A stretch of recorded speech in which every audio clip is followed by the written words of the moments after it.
All right, hello beautiful friends, welcome back to the channel. So today I'm going to be planting something here that has me really excited. I did this last year and I kind of wanted to talk to you a little bit about it this year in case you were struggling the same way that I sometimes do with the gnats and mosquito population and just the general annoyance of said bugs. So what I have here is going to be some lemongrass. Now, this was something that I had tried planting out here close to the ditch. As you can see, this is a dry creek that is behind us, and it does tend to be a place where we accumulate some water, and sometimes it sits there, and then of course it's a breeding ground for the gnats and mosquitoes, and then they just kind of take advantage of us being here right next to them and being their neighbors, and we don't appreciate their neighborly intent. So what we are going to be doing to help prevent their neighborly or unneighborly intent, however you want to view it, is we're going to plant this lemongrass. Let me go on ahead and show you how I'm doing that right now.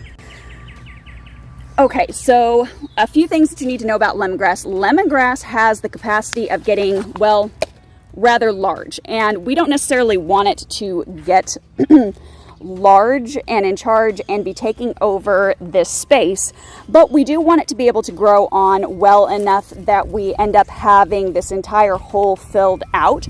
And I'll kind of show you what it looked like as far as size-wise in the other bed where I have not removed the root system from the lemongrass. Now, for my zone, lemongrass is not a perennial. There are some zones where it could be perennial, and if it is, I mean, yay, that's an exciting thing.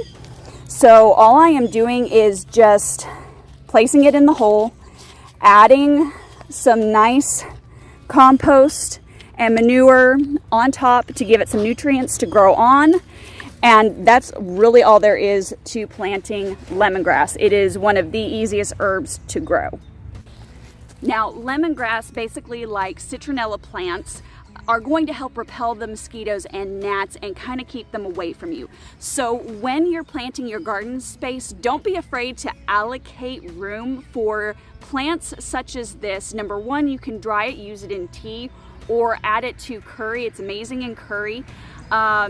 Actually, it's amazing in most dishes, in my opinion. So don't be afraid to go on ahead and use your lemongrass, not just to repel the bugs, but also for yourself.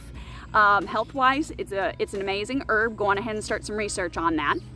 But don't be afraid to allocate space to these things, because yes, are they taking up some room that you could maybe put something else in? They are, but they are also making your space more habitable for you as a gardener, and the more welcoming it is for you as a gardener, the more likely you are going to want to be in this space regularly. So think about it like your living quarters. In essence, you're bringing your inside outside, and it needs to be a nice, beautiful space where you enjoy being and can feel restful. All right, now let me go on ahead and show you what the lemongrass looked like after what it had done last year. You'll get an idea of how big it gets as far as the root system and all goes. Obviously, I went on ahead and I chopped the top back, and I went on ahead and kept those leaves and just kept them dry. They still smell amazing. I'm not going to lie about that. But let me go on ahead and show you what that looks like. Oh, and you can also make kombucha out of it. Just a little side note if you're a kombucha maker. Okay, guys, so if you can see down in here, this right here is all lemongrass from last year. As you can see, it completely and utterly filled out this hole. So all I'm going to do is start working on getting it out of here, and of course dealing with the ant population that has decided to make its home in there. Yeah, so this will be the fun part.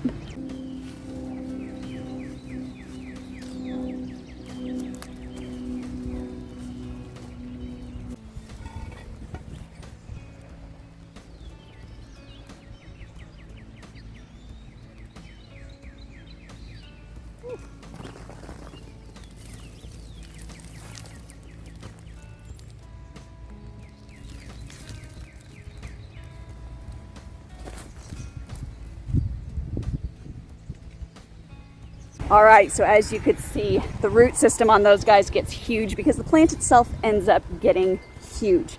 But like I said, I really did see a massive difference in our gnat and mosquito population by having these guys just planted in the holes in this bed. So there's just little simple things like that that you can do in your garden space to just make it more comfortable for you as a gardener.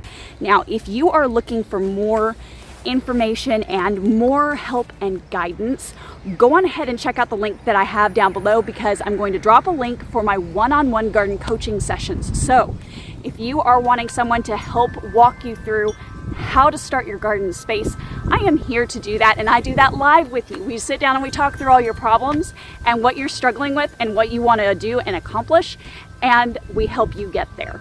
That is the main goal of everything that I'm doing here, is helping you grow right where you are. So I hope you enjoyed this video. Go on ahead and check out this video at the end of this video that is going to be on, of course, more herb content. So if you're interested in learning more about herbs, I'll have that at the end of this video. And guys, as always, keep it simple, natural, and essential. I'll see you in the next one. Bye.